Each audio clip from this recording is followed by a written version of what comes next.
Assalamualaikum warahmatullahi wabarakatuh. Saya Rizky Ramadan dengan NPM 140810210004 dari Prodi Teknik Informatika. Di sini saya akan menjelaskan tentang apa itu design thinking, apa itu keterpaduan mata kuliah yang wajib dengan proyek TPB Unpad, teknologi informasi dan komunikasi atau TIK, lalu haki, dan yang terakhir etika digital. Baik, yang pertama itu design thinking. Apa itu design thinking? Design thinking itu eh, adalah keyakinan bahwa ada hal baru yang lebih baik dan saya harus mewujudkannya.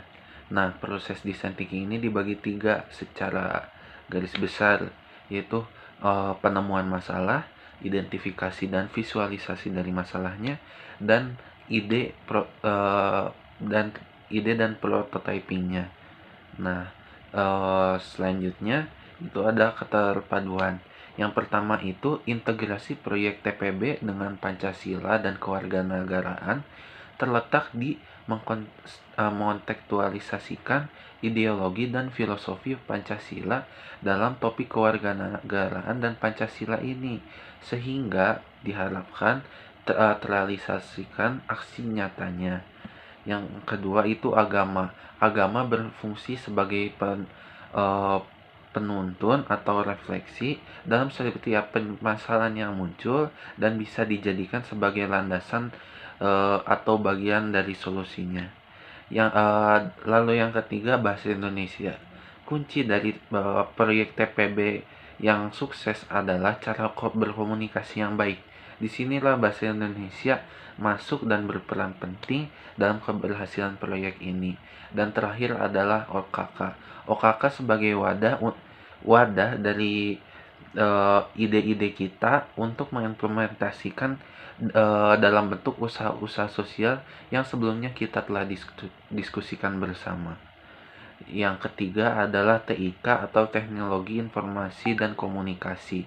TIK ini adalah segala hal yang berkaitan dengan penggunaan alat bantu, manipulasi, dan pengelolaan informasi untuk memproses dan mentransfer data dari satu perangkat atau device ke perangkat yang lain. Nah, ada tujuan-tujuannya dari TIK itu adalah diharapkan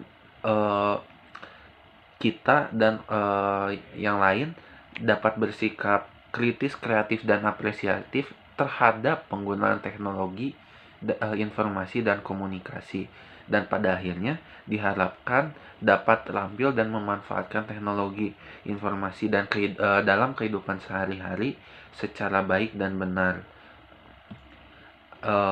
Lalu selanjutnya ada haki atau hak kekayaan intelektual. Haki ini diberikan negara untuk seseorang atau sekelompok orang atau lembaga yang memegang kekuasaan atau dalam menggunakan dan mendapatkan manfaat dari sesuatu yang kita ciptakan atau kita miliki. Nah, hak itu dibagi dua, yaitu hak cipta dan hak kekayaan industri. Lalu topik yang terakhir ada etika. Nah, etika ini mengacu pada prinsip benar atau salah tentang apa-apa atau segala yang kita lakukan sebagai manusia. Sebagai manusia yang bebas juga muncullah etika ini untuk membatasinya. Nah, selain untuk membatasi juga dan membimbing perilaku kita. Nah, di era sistem informasi ini, etika berubah menjadi hal yang lebih baru dengan dimensi moralnya itu ada 5. Yang pertama, hak dan kewajiban informasi, hak dan kewajiban kepemilikan, lalu akuntabilitas dan pengendalian, kualitas sistem dan kualitas hidup. Yang terakhir itu tentang 3 dasar dalam kehidupan bermasyarakat informasi ini, terdiri dari responsibility atau tanggung jawab, akuntabilitas, dan liabilitas. Sekian dari saya. Assalamualaikum warahmatullahi wabarakatuh.